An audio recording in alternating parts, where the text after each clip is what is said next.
onde hoje nós estaremos avançando mais um capítulo, né? Na última nós ministramos o capítulo 8 e nós vimos um pouco da transição da velha aliança para a nova aliança.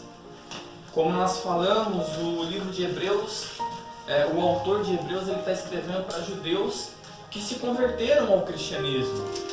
E então eles tinham um pouco isso mais claro nas suas mentes quando ele falou sobre essas coisas, essa transição da antiga aliança para a nova aliança. Porém, o autor de Hebreus, ele também nos serve. Por quê? Porque embora nós não conheçamos com tantos detalhes a antiga aliança, mas a Bíblia ela nos mostra isso quando nós lemos o Velho Testamento, e o autor de Hebreus então ele consegue nos mostrar de uma maneira eficaz essa transição. E nós vemos e nós vimos todo o cuidado que ele teve desde o capítulo 1. Então a gente veio crescendo nesse conhecimento.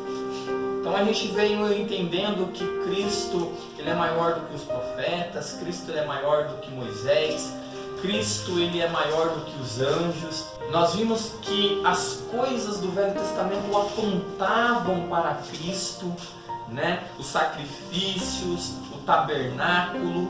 Nós vimos que a circuncisão, o sábado, e o autor de Hebreus ele então nos serve para isso.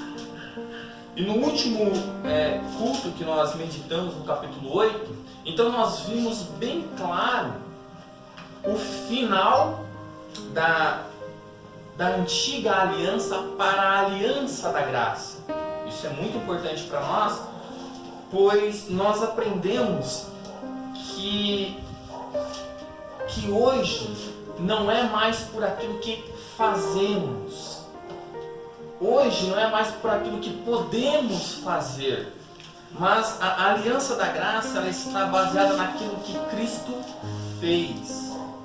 Então essa transição que nós vimos no último culto, ela é muito importante. E hoje nós vamos então meditar no capítulo 9 e nos versículos do capítulo 9.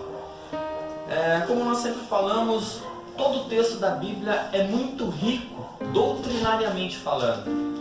São doutrinas, são tesouros, são coisas que alegram o nosso coração. Então, quando nós olhamos para as Sagradas Escrituras, e quando nós começamos então, os nossos olhos começam a ser abertos para essas maravilhas, o nosso coração se enche de uma alegria indizível. Então hoje nós vamos ainda continuar a meditar aqui no capítulo 9, né? E mais uma vez o autor de Hebreus ele vai nos falar um pouco sobre os ritos, ele vai nos falar um pouco sobre as ofertas, sobre os sacrifícios e como isso aponta para Cristo. E isso é importante para nós, pois o que nós vimos na aliança antiga, o que nós aprendemos, que era tudo transitório, tudo era para um fim, e o fim era Cristo. Então hoje nós vamos aprender um pouquinho mais. Então quando nós lemos aqui Hebreus, como nós falamos, dá uma impressão que nós estamos lendo o Antigo Testamento, né? Levíticos, Números, uma parte de Deuteronômio. Então essas coisas para nós é importante porque Deus inspirou esse autor para nos trazer esses conhecimentos que é base para a nova aliança. A aliança da graça, a aliança que Cristo fez na cruz. Então isso é muito importante para nós termos então um descanso real. Então hoje eu quero começar lendo do capítulo 1 ao capítulo 5 e depois nós vamos ir por partes né, para nós extrairmos do texto o que ele quer nos dizer.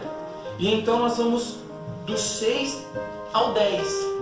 Então primeiramente nós vamos pegar a primeira porção. A primeira porção é do capítulo 1 ao versículo 5. Do capítulo 9, do versículo 1 ao versículo 5. Amém? Então você que tem a sua Bíblia, abra ela, mantenha-a aberta. Amém? E vamos por partes. Então vamos fazer uma leitura geral e depois nós vamos ir por partes. Amém? Ora, a primeira aliança também tinha preceitos de serviço sagrado e o seu santuário terrestre.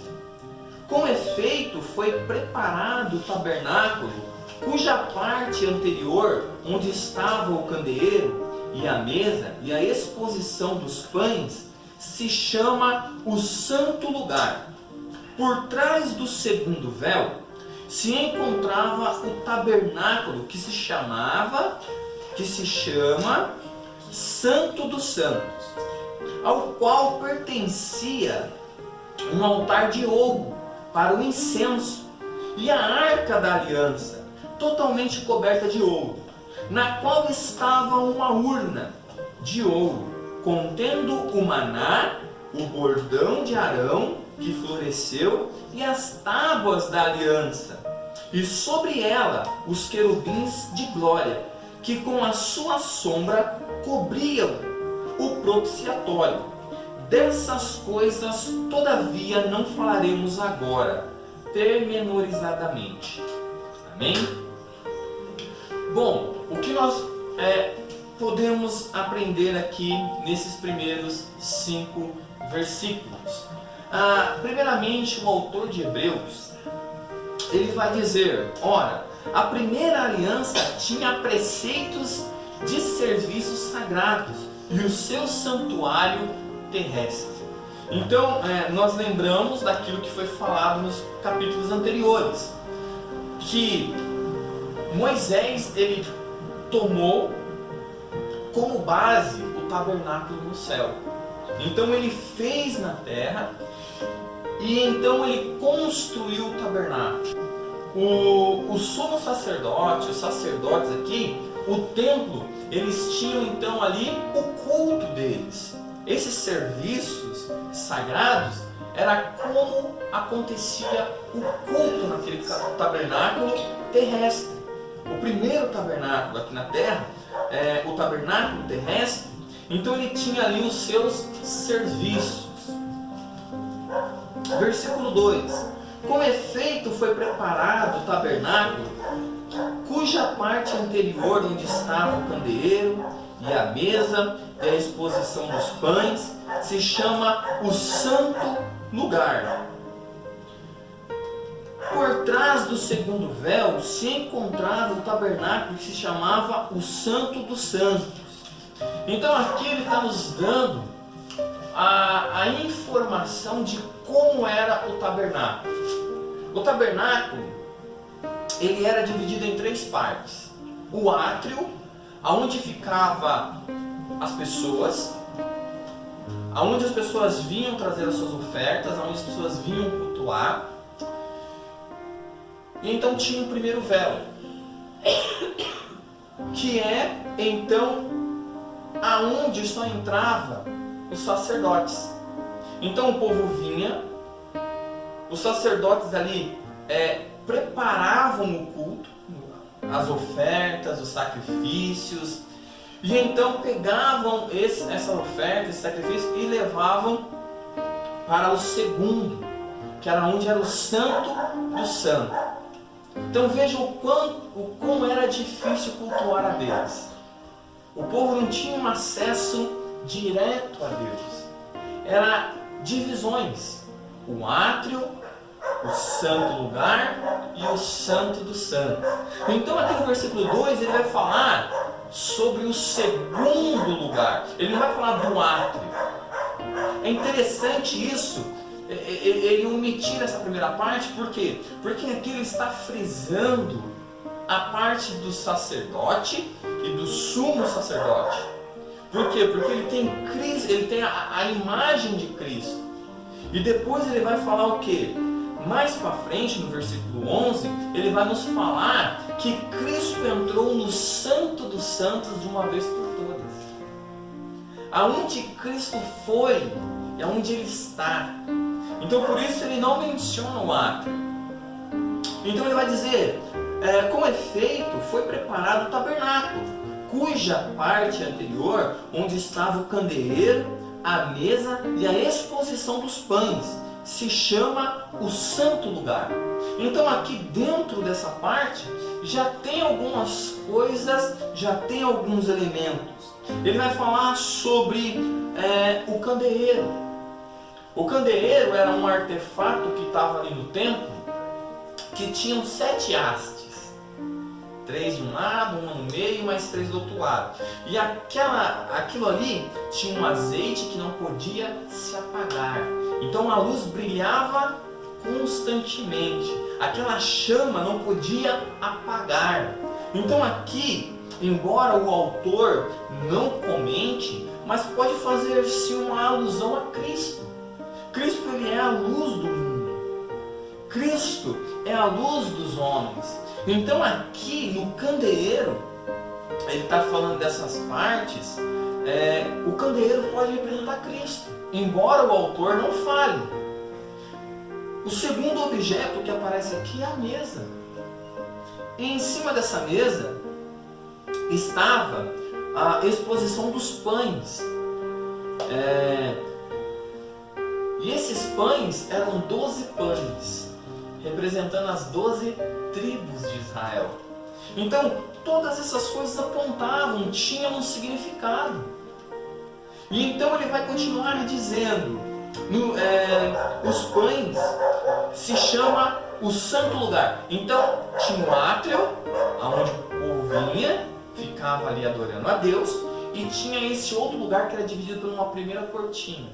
Então, atrás dessa cortina ficava o candeeiro, a mesa, os pães, e ali só podia entrar os sacerdotes. O povo não poderia entrar ali. E aí, então, no versículo 3, ele vai dizer, por trás do segundo véu se encontrava o tabernáculo, que se chama o Santo dos Santos. Então veja, átrio, santo lugar e o Santo do Santo. Nesse Santo do Santo, os sacerdotes não entravam. Só entrava o sumo sacerdote. Um homem apenas entrava. Então veja, havia o átrio, o santo lugar onde os sacerdotes... Então assim era o culto. Veja, o povo não tinha um acesso direto ao Pai. O povo, ele vinha, cultuava a Deus aqui no átrio. Os sacerdotes faziam um culto diariamente, sacrifícios, tudo. Isso era levado para dentro do santo lugar. E do santo lugar para o santo do santo, o sumo sacerdote só entrava uma vez por ano. Então esse era o culto de Israel. Diariamente e uma vez por ano entrava o sumo sacerdote no Santo do Santo, ao qual pertencia um altar de ouro para o incenso e a arca da aliança. Então veja, no Santo do Santo, lá onde a presença de Deus estava a arca, e a arca é a presença de Deus. E então ele vai falar que dentro da arca da aliança, totalmente coberta de ouro, no qual estava uma urna de ouro contendo o maná e o bordão de Arão que floresceu. No Velho Testamento, essa informação do maná e do bordão de Arão não aparece. Mas aqui também tem um significado. Quando nós olhamos aqui a arca de Deus, que é a presença de Deus, que nós entendemos isso, que a arca representava que Deus estava com o povo, nos dias de hoje, a arca é representada para Cristo. Então a arca apontava para Cristo. ele vai falar também de uma coisa muito interessante, que é o quê? Dentro da arca tinha uma outra urna. E dentro dessa urna tinha o quê? Tinha o maná. Mas nós conhecemos um pouco a história do maná, não conhecemos? Não era interessante que os homens tinham que comer o maná no dia? Não podia guardar de um dia para o outro que apodrecia? Mas olha que interessante, no Santo do Santo, onde o maná representa Cristo, esse maná que estava dentro da arca não apodreceu. Não é interessante isso que nós vemos aqui, que o maná, ele estava ali, ele não apodrecia. E então ele vai nos falar também do bordão de Arão que floresceu, que representa o quê? O sacerdócio faraônico, que era um privilégio de poucos. Os sacerdotes daquela época eram escolhidos por Deus. E então Deus fez o bordão de Arão florescer exatamente para dizer que é Deus quem escolhe. E como nós vimos até aqui que Cristo é sacerdote segundo a ordem de Melquisedeque. Você está vendo como é que as coisas vão ficando claras quando nós vamos lendo o texto? Então, o santo lugar e o santo do santo, onde estava a arca, que era a presença de Deus. Deus estava com o povo. Se a arca estivesse com o povo, Deus estava com o povo. Então o povo sempre, quando saía para a guerra, levava a arca. E uma coisa interessante também aqui são as tábuas da aliança.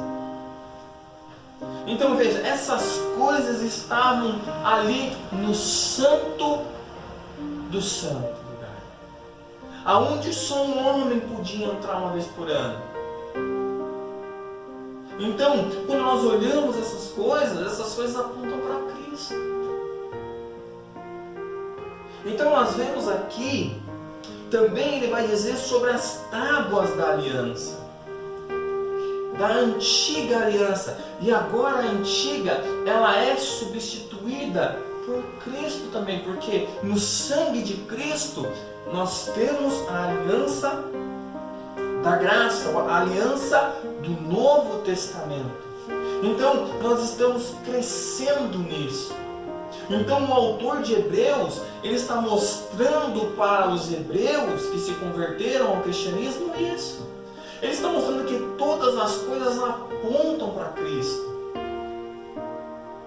Para um maná que não apodrece, para um sacerdócio que não tem fim, para as tábuas da aliança que agora estão gravadas nas tábuas do nosso coração. E então ele vai dizer também, agora uma coisa muito interessante, que é o quê? E sobre ela os querubins da glória, que com a sua sombra cobriam o propiciatório. Nós falamos já sobre propiciação. Então nós vemos aqui que esses elementos, esses utensílios tinham um significado. Só que, olha que interessante, ele vai dizer, o autor de Hebreus, no versículo 5, no finalzinho: dessas coisas todavia não falaremos agora. Então, o autor de Hebreus, ele nos fala tudo isso, só que ele não se aprofunda. Mas nós, por misericórdia, nós podemos fazer essa explanação que fizemos aqui. De ver os pães, a mesa, de vermos o candelabro que representa o próprio Cristo, o maná que representa o próprio Cristo, o sacerdócio, a vara de Arão que floresceu, que representa o sacerdócio. Mas só que o autor de Hebreus não quer falar sobre isso. Ele está querendo nos falar sobre o sacrifício de Cristo. Ele nos dá essas informações, mas só que ele não se aprofunda. Ele nos mostra esses utensílios, ele nos mostra o tabernáculo terrestre, ele nos mostra os serviços sagrados, só que ele não quer se aprofundar. Ele quer falar sobre o sacrifício de Cristo. Então ele fala, dessas coisas todavia não falaremos agora. Então aqui ele não quer falar sobre essas coisas, mas ele nos aponta essas coisas. E então no versículo 6, ele vai dizer, ora, depois de tudo isso, assim preparado, continuamente entravam no primeiro tabernáculo os sacerdotes para realizar os serviços sagrados. Então, o matar, os sacrifícios, no santo lugar, que é onde só os sacerdotes entravam. É isso que ele está falando. Para realizar os serviços sagrados. Lembra? O serviço aqui é o culto. Versículo 7. Mas no segundo, o sumo sacerdote, ele sozinho, uma vez por ano, não sem sangue, que oferecesse por si mesmo e pelos pecados da ignorância do povo, querendo com isso dar a entender o Espírito Santo que ainda o caminho do santo lugar não se manifestou, enquanto o primeiro tabernáculo continua erguido. Então o autor de Hebreus estava falando isso para os hebreus convertidos ao cristianismo. Ele está apontando que a antiga aliança, o antigo culto era imperfeito. Era imperfeito. Por quê? Porque os serviços eram diários, o sacrifício era anuário, tinha uma vez por ano, e nós víamos então que o povo estava no átrio, depois tinha o santo lugar e o santo do santo. Então esse processo era o culto antes. Ele está dizendo, olha como era o culto. Olha como vocês cultuavam a Deus. Olha como era difícil. Olha como vocês precisavam de um intercessor. Olha como vocês precisavam de um intermediário. E então isso era o culto, era o serviço, era tudo trabalhado. Versículo 8. Querendo com isso dar a entender o Espírito Santo que ainda o caminho do santo lugar não se manifestou enquanto o primeiro tabernáculo continua erguido. Versículo 9. É isto uma parábola para a época presente. A segunda, e segundo esta, se oferecem tantos dons como sacrifícios, embora estes, no tocante à consciência, sejam ineficazes para aperfeiçoar aquele que presta culto. Então veja, embora esse estilo de culto foi estabelecido por Deus, não podia trazer uma purificação verdadeira. Embora aquele culto fosse um tipo de culto, mas que na verdade apontava para Cristo. Então ele está dizendo, olha, isso é uma parábola para a época presente. Segundo esta, se oferecem tanto dons como sacrifício. Então, se matava boi, se matava bezerro, porém, isso não podia verdadeiramente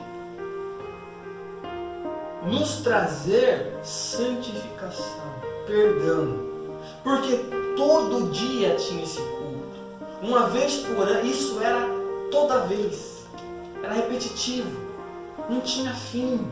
A pessoa pecava, a pessoa errava, e todo dia estava no templo, e uma vez por ano buscando o que? O perdão, buscando a propiciação dos seus pecados. E então ali os sacerdotes faziam isso diariamente e anualmente, uma vez por ano.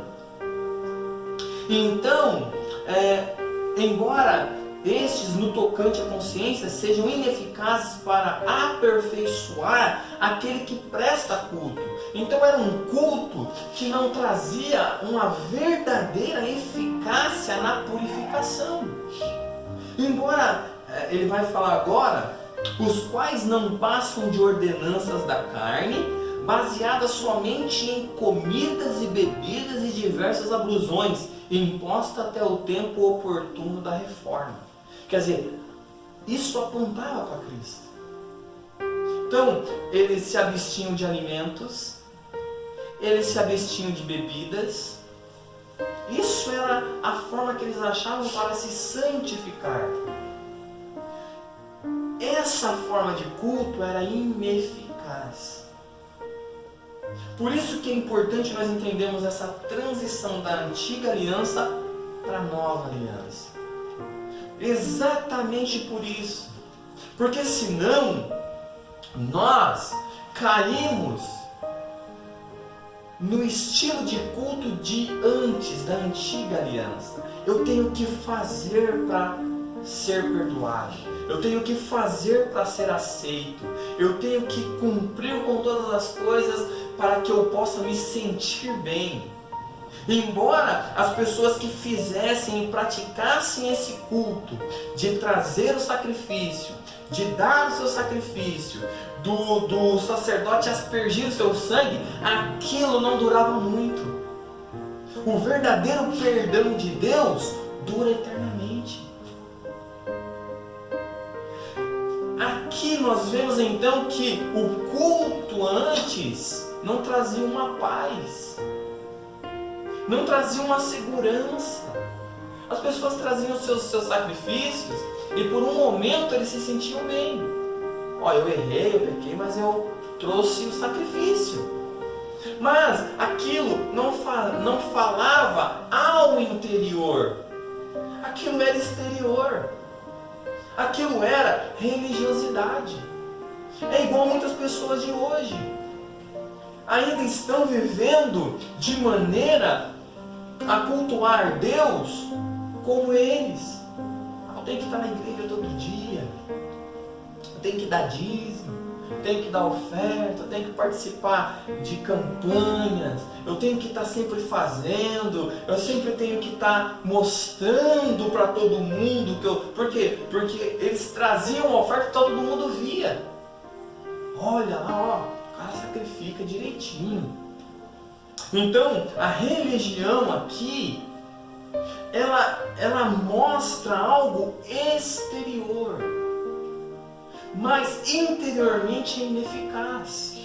A pessoa não tem paz, a pessoa não tem consciência, ela não tem refrigério na alma, ela não tem segurança, ela não se sente verdadeiramente perdoada por Deus, justificada por Deus. Se ela não estiver fazendo as coisas, aquilo parece que não é verdade para ela. Ela não descansa na obra de Cristo. Ela não descansa na obra salvífica de Cristo. É isso que nós temos que entender aqui. Por quê? Porque o autor de Hebreus está mostrando isso para aqueles irmãos que estavam deixando o judaísmo e se apegando ao cristianismo. Então agora ele está dizendo, olha, não é mais por ofertas, não é mais por sacrifícios, não é mais agora como vocês ficavam no átrio, o santo lugar e o santo do santo. Agora em Cristo, porque Ele nos perdoou verdadeiramente. Ele entrou de uma vez por toda no santo do santo. Lembra que ele está dizendo aqui, olha, uma vez por ano, todo ano entrava ali o sumo sacerdote para trazer ali. Então, agora não precisa mais, porque Cristo entrou de uma vez por todas. Então Cristo te justificou. Então agora nós não prestamos um culto baseado em sacrifícios.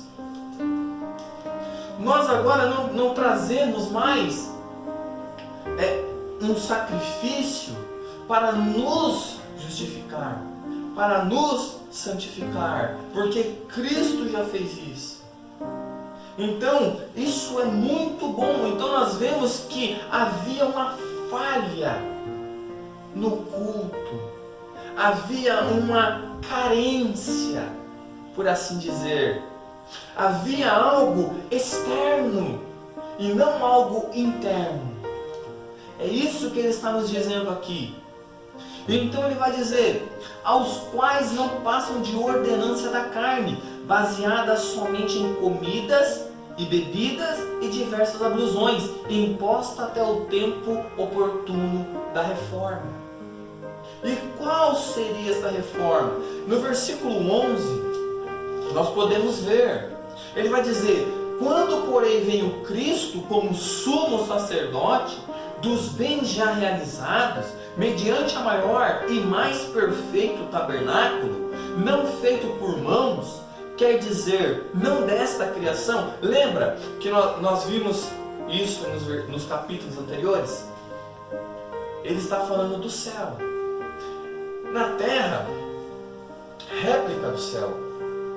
Então ele está dizendo: olha, quando porém veio Cristo, porque Cristo já veio, já tinha feito a sua obra, ele está dizendo: quando porém veio Cristo como sumo sacerdote dos bens já realizados, mediante a maior e mais perfeito tabernáculo, não feito por mãos, quer dizer, não feito por Moisés, quer dizer, não desta criação. Versículo 12: não por meio de sangue de bode e de bezerros, mas pelo seu próprio sangue entrou no Santo dos Santos, uma vez por toda, tendo obtido eterna redenção. Aqui é a diferença. Enquanto aqui na terra era diário e era anuário, não tinha fim, era um ciclo vicioso. Aqui não, aqui Cristo ele entra de uma vez por toda, e ele vai dizer: não com sangue de bodes e bezerros, que não pode trazer algo ineficaz, mas pelo seu próprio sangue entrou aonde? No Santo do Santo, e nos trouxe uma eterna redenção. Algo que dura para sempre. Ele nos trouxe uma redenção eterna. Não é uma redenção terrena. Não é algo que sempre precisa estar sendo feito. Essa é a diferença da antiga aliança para a nova aliança. A antiga aliança era repetitiva, era maçante, era todo dia, era todo ano. Agora não, agora nós temos que olhar para a obra perfeita de Cristo e entendemos que Ele está no santuário, assentado à destra de Deus, porque Ele entrou lá de uma vez por todas. E então Ele se oferece e nos traz então uma eterna redenção. Capítulo 13, versículo 13. Portanto, se o sangue de bodes e de touros e a cinza de uma novilha aspergido sobre os contaminados o santifica, quanto à purificação da carne, muito mais o sangue de Cristo, que pelo Espírito Eterno a si mesmo se ofereceu sem mácula a Deus, purificará a nossa consciência de obras mortas, para servirmos ao Deus vivo. É isso que o autor de Hebreus está nos dizendo. O autor de Hebreus está dizendo assim: olha, não é que aquele culto não valesse, mas aquele culto tinha uma carência. Os homens sempre tinham que estar buscando perdão, buscando isso, buscando aquilo. Agora em Cristo não. Agora isso é eterno. Agora isso é de uma vez por todas. Agora isso é definitivo. A quem Deus justificou, está justificado. A quem Deus santificou, está santificado. Não é uma coisa que perde a validade com o tempo. Não. Ele está dizendo: a quem Ele santificou, está santificado. A quem Ele justificou, está justificado. A quem Ele trouxe redenção, essa redenção é uma redenção eterna. Coisa que o culto antigo não poderia fazer, coisa que a aliança antiga não alcançava. Então agora nós estamos numa aliança superior, com um sacrifício superior. Versículo 14. Muito mais o sangue de Cristo, que pelo Espírito Eterno a si mesmo se ofereceu sem mácula a Deus, purificará a nossa consciência de obras mortas. Então veja, o antigo sacrifício não podia trazer à nossa consciência a eficácia daquilo. Porém, o sacrifício de Cristo já fala assim, trazendo uma eficácia para nós. Então, aqui nós podemos ver isso. Então, Ele nos purifica a nossa consciência das obras mortas,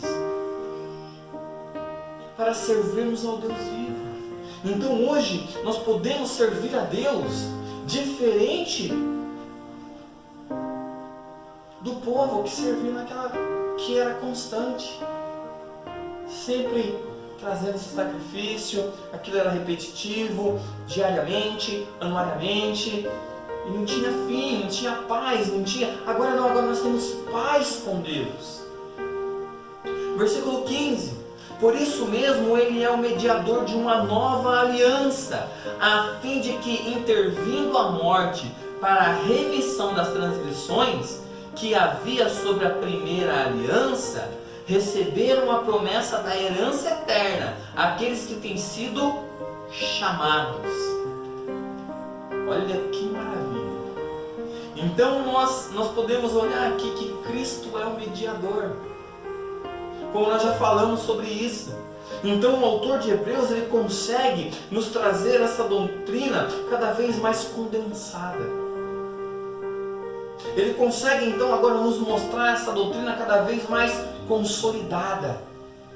Ele fala de aliança eterna, redenção eterna. Ele nos fala de uma paz eterna. Não é algo agora que é passageiro. É isso que nós temos que entender na nova aliança. Não é mais algo que se perde com o tempo. É algo fixo. Uma herança eterna. Então aqueles que receberam e que têm sido chamados. Versículo 16: porque onde há testamento é necessário que intervenha a morte do testador. Então Cristo teve que morrer por isso. O Novo Testamento, a nova aliança, só pode ser confirmada com a morte de Cristo. Por isso que Cristo morreu, para que essas promessas pudessem vigorar na nova aliança, pudesse vigorar na nossa vida, pudesse vigorar na vida desses irmãos que aqui estão, que abandonaram o judaísmo e se renderam ao cristianismo. Versículo 17: pois um testamento só é confirmado no caso de mortos, visto que de maneira nenhuma tem força a lei enquanto vive o testador. É o que eu falei, Cristo teve que morrer. Então essas bênçãos, essas maravilhas, esses tesouros, só nos pôde ser entregue porque Ele morreu. Então isso é para nós gratificante. Versículo 18: pelo que nem a primeira aliança foi sancionada sem sangue, porque havendo Moisés proclamado todos os mandamentos segundo a lei a todo o povo, tomou o sangue de bezerros e de bodes com água, e lã, tinta de escarlate e isopo, e aspergiu não só o próprio livro, como também sobre todo o povo, dizendo: este é o sangue da aliança, o qual Deus prescreveu para vós outros. Igualmente também aspergiu com o sangue o tabernáculo e todos os utensílios do serviço sagrado. Com efeito, quase todas as coisas segundo a lei se purificam com sangue, e sem derramamento de sangue não há remissão. Então nós vimos isso. Então o que o autor de Hebreus está nos dizendo aqui? Que era necessário, para a nova aliança vigorar, que Cristo morresse, que o sangue dele fosse vertido. Assim como na antiga aliança, todas essas coisas, todos esses utensílios, foi aspergido o sangue de bode, de bezerro. Assim também é Cristo quando Ele morre. A nova aliança, o Novo Testamento é validado pelo seu sangue. E então essas promessas, diferente da aliança antiga, agora são eternas, são firmes. É um solo onde nós podemos pisar com segurança. Versículo 23. Era necessário, portanto, que as figuras das coisas que se acham no céu se purificassem com tais sacrifícios, mas as próprias coisas celestiais com sacrifícios a eles superiores.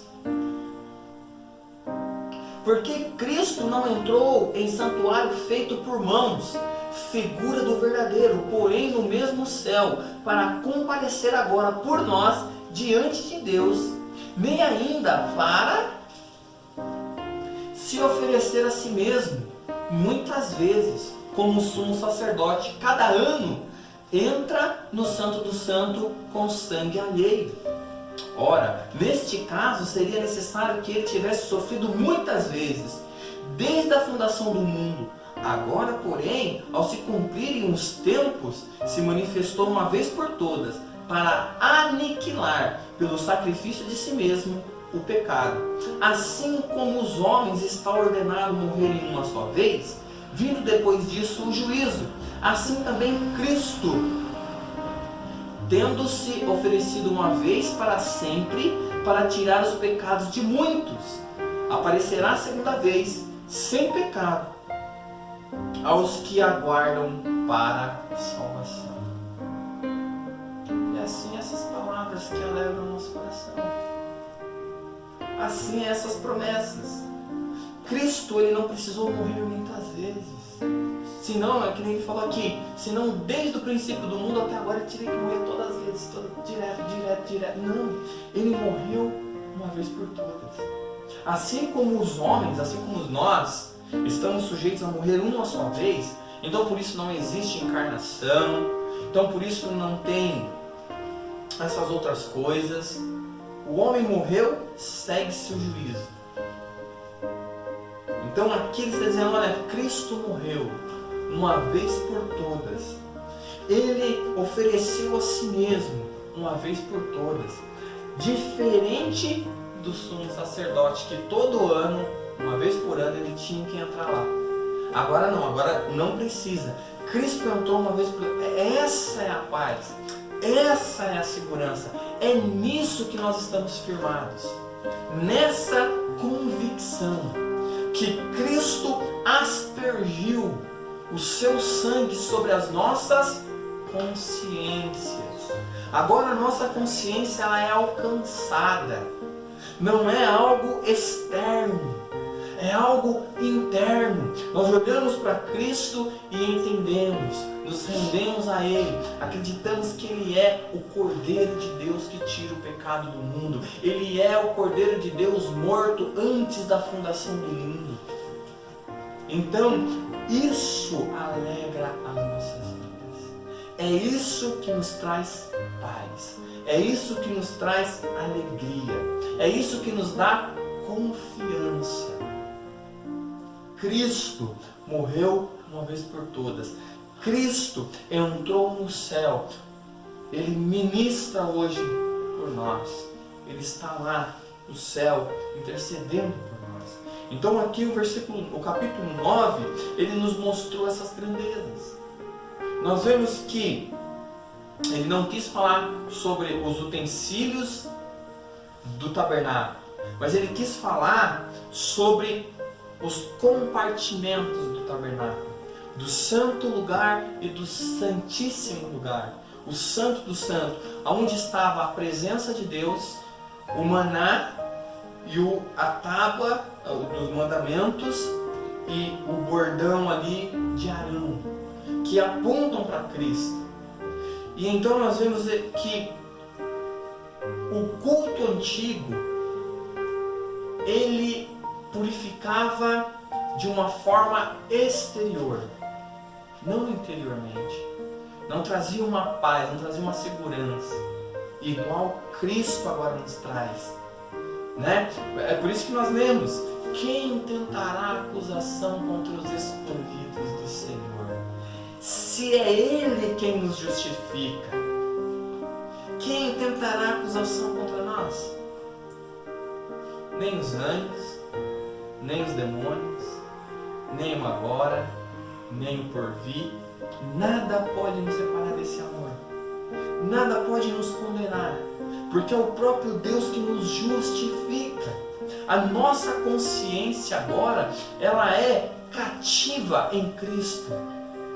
Nós não ficamos mais em aflição. Nós não ficamos mais como o povo antigamente. Dava o sacrifício, fazia e aquilo não satisfazia. Aquilo não trazia a paz de Deus. Cristo, Ele nos deu a sua paz. Cristo colocou fim à inimizade que havia entre nós e Deus. Então, é isso que o autor de Hebreus estava ensinando ali aos irmãos judeus e estava nos ensinando hoje também. Que o nosso sacrifício é eterno. A nossa redenção é eterna. A quem Ele redimiu, a quem Ele pagou o preço, está pago. Então é essas coisas que tem que alegrar os nossos corações. E nós vamos então, no próximo culto, meditar no capítulo 10. Mas que a palavra do Senhor essa noite possa encontrar sobre o seu coração um repouso. Você possa sair daqui com a sua consciência cheia de Cristo. Você possa ter essa paz verdadeira, que os seus pecados verdadeiramente estão pagos. Que há perdão em Cristo, que há justificação em Cristo, que há santificação em Cristo, que há paz em Cristo, é uma herança eterna, uma redenção eterna. Então o seu culto hoje não é baseado naquilo que você pode fazer, mas o seu culto hoje é baseado naquilo que Cristo já fez. Ele é o nosso sumo sacerdote. Ele é aquele que intermedia entre nós e Deus. Ele é o nosso mediador dessa nova aliança, que cada vez mais está ficando mais clara para nós. Cada vez mais nós vemos nitidamente que não precisamos fazer, mas crer naquilo que já foi feito. É isso que nós precisamos cada dia mais entender. E que eu espero que o Espírito Santo verdadeiramente coloque isso em nossos corações. Que haja um descanso na obra de Cristo. Que haja verdadeiramente um refrigério em nossas almas. Que as nossas consciências possam estar cativas na obra de Cristo. Na obra que Cristo consumou na cruz. Amém?